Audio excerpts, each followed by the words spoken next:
Hi everybody, Emily Grace, PMDD-Vlogger here. I know it's been quite a long time now since I've uploaded any videos, but a question that I keep getting tagged in over and over again on social media is people wanting to talk to somebody about experiences of life post-op from a total hysterectomy and bilateral saprophyrectomy for PMDD. So I just thought I would share my experiences in a video so that it's there, people can click on it and they can just take from it what they want. So I had my surgery for my PMDD in 2019 when I was 29. So I guess what I want to start off with is thinking about when you're getting surgery. For me, what I did, I thought about it over lots and lots of months, as I'm sure you all will do too. I looked at the pros and cons, both long-term and short-term, like what would life look like if I didn't have surgery, what would life look like if I did have surgery, all the potential complications, thinking about fertility and having a family and other ways around having a family, what support I'd got in place for having surgery, like financially could I manage when I had surgery, also thinking about things like what I wanted from life, what would happen if the surgery wasn't the success that I was hoping for, what would I feel like if, nothing changed. If I had this surgery, I lost my fertility and nothing changed. And for me, thinking about those things really helped. I also wrote them all down, and that helped me when I went for consultations with the surgeons, because they could see that I'd thought about it over a long period of time. It wasn't an impulsive decision made in my luteal phase, and it was something which I'd really considered. And I will say that getting to the stage of surgery wasn't an easy process. I definitely spent a lot of years going through all the different treatment protocols, and I would really, really recommend that you do try every single thing possible in terms of HRT and chemical menopause and anything that you can think of that is an alternative to surgery before you go down the surgical route. It really is a final treatment option. It's definitely something that you need to try. Lots of different types of HRT, different dosages, different lengths of treatment, different methods of absorption, different methods of delivery. I actually tried 2 different chemical menopause drugs. So I tried Decapeptyl and then I tried Zoladex, and I also had what they called a progesterone holiday, where I took add-back estrogen and was in chemical menopause without any progesterone to simulate what life might be like in surgical menopause, because they said that that was a really good indicator. But you can only do that, I think, for a maximum of 3 months. It's not something that's a long-term solution. So post-op, how is life now? Do I regret my surgery? It must be the number one question that I get asked. No, absolutely not. I do not regret surgery at all. I honestly believe surgery didn't just change my life, it honestly saved my life. Like, I really don't know what life would look like if I hadn't have had that surgery, or if I would even still be here. Something else that I want to say is, I want to validate everybody. So even if your experiences of life with PMDD haven't been as severe as mine, or you haven't found yourself in crisis or in A&E or engaging in life-threatening behaviours, I think it's really worth remembering that every individual struggle is different and every person's struggle is valid. So it's all to do with the coping strategies you've got in place, how you were brought up as a child, the support networks you've got around you. But I think the key thing is that if your PMS is affecting your everyday, day-to-day life, and you don't have any symptoms in the follicular phase, but you're doing the luteal phase, then, go and seek treatment and seek help. But please do not compare yourself to other people, because your story and your journey is unique and it is valid, and only you know how much you can tolerate and how much longer you feel able to manage those symptoms and how much of an impact they're having on your life. And they're all things that you need to consider when you're thinking about surgery. So yeah, really it is unique to you. The decision is unique to you. Don't let anybody sort of influence you, because only you know how the PMDD is affecting you. You are the only person that lives with you 100% of the time, and only you know how much longer you feel you can carry on managing your PMDD as it is at the moment, or if you want to explore the options of surgery. I will also add that if you're exploring options of surgery, it doesn't necessarily mean that you will be able to get surgery. It's something that has to be considered, and my decision actually got taken to a multidisciplinary team meeting, which means that some of the people in my care agreed that surgery was the right option. Other people agreed that it might be beneficial but were worried about the risks, and so they made a decision as a team. Like I've said already, when you're going to speak to your surgeon, think about talking and discussing the long-term risks and benefits and also the short-term risks and benefits. And also remembering that, the surgeon may only see you for a very short window of like half an hour, 2 or 3 times.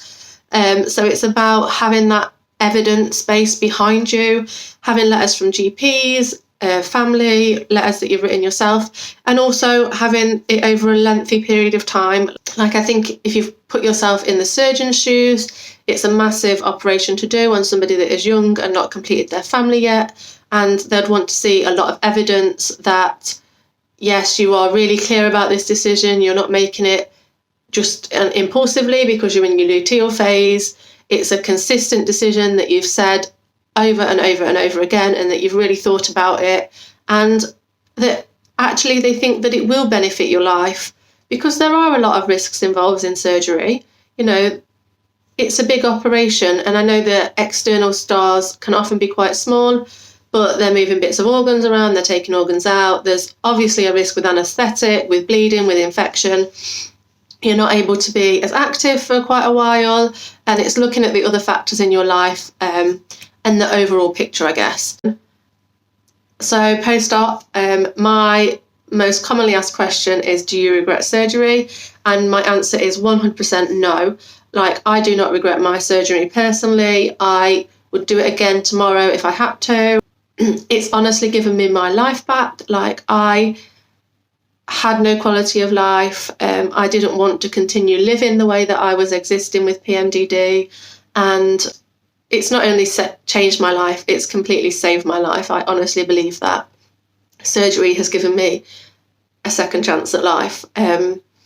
Problems post-op.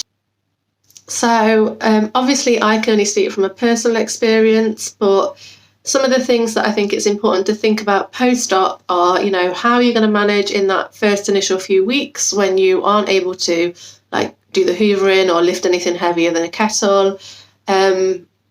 I was really lucky. I had a lot of support from my family and from friends. I think I didn't drive at the time, but I think there's a period that you can't drive for after surgery, so that's something else to consider, especially if you have a family or a young family that you're going to need to care for. You might need to think about childcare provision. Some of the problems that I encountered were with my hormone levels. So initially post-op, I had like a honeymoon period and everything felt amazing. And I was like, oh, thank goodness, this has saved my life. And then a few weeks later, I was like, what on earth's happening to me? I went to my GP and got my bloods done because I was feeling terrible, and my hormone levels came back within range. Now, I think what's really important to notice and to understand is that the optimal level of estrogen in a postmenopausal woman that is perhaps in her 50s, 60s is very different to the optimal level of estrogen that somebody, say, of my own age, in their 30s, that's quite active, needs. So what I was finding is that my bloods were coming back and that everybody was like, yeah, it's all normal, no concerns, nothing to worry about. But what they actually were forgetting, that they were looking at those values in terms of somebody that was in their 50s or 60s. And I actually needed a lot more estrogen and higher numbers than somebody in their 50s or 60s. So if you're having a lot of symptoms of menopause and people are telling you that your levels are within range or are normal, then just make sure you double check what scale they're actually using. And make sure they're accounting for the fact that you're a lot younger and a lot more active, and therefore will probably need higher estradiol levels. I then personally developed something called estrogen tachyphylaxis, which in very, very basic layman terms, as I understand it, is where your body gets a lot of estrogen in and your receptors become desensitized to the estrogen that you're putting in, so the HRT, which means that your estrogen levels go really high, like in the thousands. I think mine went up to like 3,000 or 4,000, I can't quite remember. But it means your readings are really high, but you have all the symptoms of the menopause because your receptors don't recognise it and don't work with it or anything. So that was a problem that I had. I also think it's worth remembering that there are many different types of HRT, different types of estrogen. So you can have gels, you can have patches, you can get like vaginal pessaries, you can have an oral like tablet that gives you an estrogen supply. And it's just about looking at the different types of estrogen and HRT available, the different types of delivery, and finding a combination that works for you. Now, I know a lot of people think, wow, you get to the point of surgery and that's the end of your PMDD journey. Honestly, it's not. I would say you're perhaps about 75% of the way there. There is still a long journey post-op from surgery with HRT and managing menopause symptoms, and also managing the hormone fluctuations that come from HRT as you try and get your levels stable and correct. So it's definitely an ongoing battle and a roller coaster journey. There's definitely been a lot of ups and downs in my own journey, but I think I'm now, I think I'm about 20 months post-op, something like that, 21 months post-op, and I would say I'm just about at the point where my HRT is stable and my hormones feel quite stable. So yeah, please don't think that surgery is going to sort of fix you overnight. It doesn't. It takes away the fluctuations for the most part, but there's still a lot of behind the scenes work, I guess, to work with to get everything stable. I also wanted to talk about grief. So grief post-op is something that I have sort of dipped in and out of. Initially, like I said, there's a honeymoon period. I was just like so relieved to have my life back, so relieved to feel safe and not feel scared of myself and my actions. And I was just like, thank goodness, I've been waiting for this surgery for so long. And I was just on like this like honeymoon period high.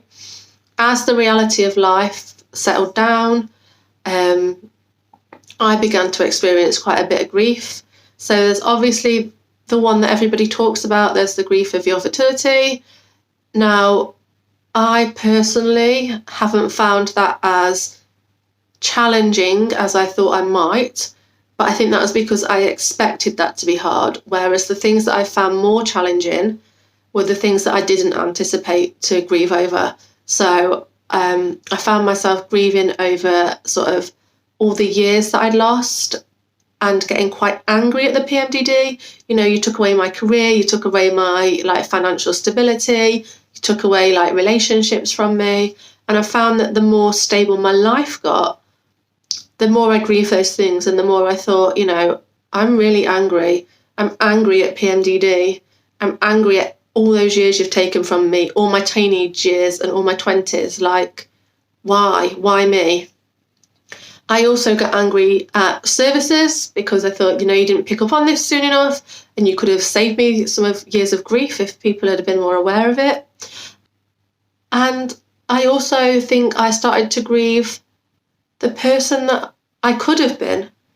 So I had this massive sense of loss. Although PMDD was nothing that I would have ever wished on anybody, it became familiar. It became what I knew. It became comfortable in some ways. Like, there was no expectations on me. People knew that I'd got an illness. It was PMDD. In a lot of ways, it was out of my control. When my hormones fluctuated, there was only so much I could do to try and manage that. I could manage the symptoms as best I could, but ultimately I couldn't stop my hormones fluctuating. And that provided me, I guess, with a bit of a safety net. There was no opportunities to fail in life. There was, no pressure to have a high-flying career. There was no pressure to have a family. There was lots of things that it provided a safety net for that in the space of 24 hours of having my surgery were gone. Like, adapting to real life can be really quite difficult, All of a sudden, like, I had a stable life and I could hold down a career and I wasn't in crisis all the time and I didn't need support from the mental health services and I didn't have a disability. And those are all fantastic, fantastic things and I wouldn't change it.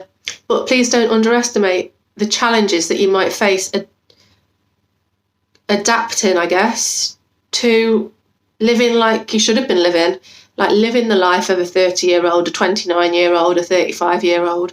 Because, you've been living essentially a half-life if you've been living with PMDD. You haven't met your full potential and life has probably may have taken, a different turn to what you expected and you've come to terms with that. But now you've got this whole blank canvas and, the world is your oyster and it can be both absolutely amazing and absolutely terrifying because, what on earth am I? I haven't got my career. I haven't got what I trained to do when I was at university. Like, I can be whatever I want to be and whatever I create for myself. But essentially, I'm like 10 years behind all my peers. I haven't got my own house. I'm not financially stable. There's a lot of things that you don't think of because for me anyway, when I was living in PMDD, I was so busy just focusing on actually surviving day to day. I didn't have time to think about, buying a house or grieving over the fact that I hadn't got a relationship or thinking about the children that I couldn't have because they weren't even options at that point in time. All I could focus my time and energy on was keeping alive and getting to that surgery day. And I think the more my life stabilises, the more I begin to grieve what I lost to PMDD. And I think that's something really important to remember. There was something else I was going to talk about. That's it. Tiredness. That has got to have been the one biggest thing that has impacted me post-op that I really didn't anticipate being an issue. So I found post-op I have been so tired, and I know a lot of it is probably due to my HRT not being right and comfort eating and eating an unhealthy diet and not being as active because I was tired and then being tired because I'm not being active, and it just became a bit of a self-perpetuating cycle. So I really did not anticipate how tired I would be post-op, and I seem to have not ever really got my energy back that I had pre-op. And I think that is another thing that I've grieved. Like, I used to be quite an active person. I loved running. I would run and be outdoors every day. I ran marathons. That was like sort of part of my identity was running. And so having a year off running, which is what I've just done, basically, because it felt like the right thing to do, has been quite difficult because it felt like, along with my career, my fertility, relationships and everything, that I also lost my identity of running as well. So I think it's just worth thinking about, the fact that it is going to change your whole life. In some ways, you might find that hobbies that you used to once enjoy become a lot more problematic. It's just, I guess, looking at the whole picture and thinking about the whole picture. But all in all, do I regret my surgery? No, not one bit. Would I do it again? Yes. And advice for others, advocate for yourself. Make sure you've got really clear tracking of everything that's been going on for you over a number of months and years. Try every option before you opt for surgery. Make a list of all the pros and cons, both long-term and short-term, of surgery and what you hope to get from life. But most of all, be realistic. There are going to be a lot of challenges post-op, both physically and emotionally. Be aware of those, make sure you've got the correct support in place to manage those. And just know, like, something that somebody told me is, you've only got one chance to heal right first time. And that stuck with me. And I use it and tell it to everybody. Just take those first few weeks and months slowly, because actually once you've got over this surgery, you're going to have the whole of your life to go and live and be the best version of yourself. So why rush it? You don't want to risk getting complications from surgery. So just, take it easy. Take a lot of time for some self-care and compassion, and let people, wait on your hand and foot if they will. Like, as soon as you go back to work and everything, you're going to be in the rat race of life again, and you're probably never going to get that time to show yourself that compassion and heal properly. The thing I wanted to say was something that I read everywhere from PMDD people was, it's not a quick fix surgery. Give yourself a year to 2 years to heal and to stabilise your hormones and to feel like you've got some calm and peace in your life. And I'm not going to lie, I was like everybody else, and I was in such a rush that I thought, I'm not going to be like that. I'm going to be different to everybody else. And I went back to work 6 months after surgery, having not been in a job for 5 years because of PMDD. And that was the right thing for me personally. It really helped my mental health. It really helped me feel like I'd got a purpose and a worth and a reason to get up in the morning. But believe me, there have been times where I've thought, why did I do that? Why on earth did I not give myself a bit more time to heal? So, just be aware that it is going to be a long journey from the day of surgery to the day where, you've got the life that you envisaged post-op. I guess I'm, 21 months post-op, and I'm still probably not in the place that I would like to be, but I'm definitely a long way from where I was. So just give yourself time. So one of the things that people talk about post-op is ghost cycles or phantom cycles. So for me, I didn't track anything post-op because I was really skeptical, and I thought, if I start tracking, then it's going to become a self-fulfilling prophecy, and I'm sure I'll be fine. I don't need to track anything. But then after having a lot of problems, after about a year, I started tracking again, and I honestly could not believe it. So from about the 29th, 30th, 31st, up until about the 4th of each month, I have an emotional dip. Now, I cannot even begin to compare it to PMDD. If you imagine on a scale of 1 to 10, if a PMDD crisis was a 1 and living sort of normally is a 5, and your wedding day, the best day of your life, is like a 9 or a 10, I would say that now my worst days, when I have these emotional wobbles, are probably a 3 or a 4. So in the grand scheme of things, they're really manageable. It just always gets me by surprise because I always think it's not going to happen, because I expect, that everything's stable now. So yes, cycling post-op, I do still have a week where things are a little bit more tricky. However, they're completely manageable. I can still go to work, I can still socialise, I can still maintain relationships, I can still engage in activities like hobbies and sports and things. It's just that emotionally things are a little bit more tricky and challenging. I doubt myself a lot more and my confidence drops. But I'm really confident that in time, the further away from PMDD I get, the more stable my life will become. I've already noticed a dramatic reduction in the intensity of those feelings, even over the last sort of 9 months. So I'm hoping that the impact and intensity of the lack of self-worth and self-confidence and feeling tired and everything just sort of gets better as time goes on, and I'm really confident that it will. I just know that I need to just be patient and have time with it. The way I like to try and think about it is, I lived with PMDD for 17 years. I developed a lot of negative self-talk and negative coping strategies, and it takes quite a lot of active effort post-op to unlearn those things. So like one of my big problems when I had PMDD was self-harming and engaging in life-threatening behaviours. And initially when I first had surgery, for the first few months, I was still getting those urges. Now I'm in a place where I can happily say, like, I don't get those urges anywhere near as frequently, if not maybe at all. It's just like the intensity faded away. And there's a cliche quote. It's something like, isn't it funny how day by day nothing changes, but when you look back, everything's different? Like, that is so apt. Like, I don't notice day to day that I'm getting better still. Yet, when I look back, say, to a month ago, to 2 months ago, to 3 months ago, to a year ago, to 2 years ago, I cannot believe how much my life has changed.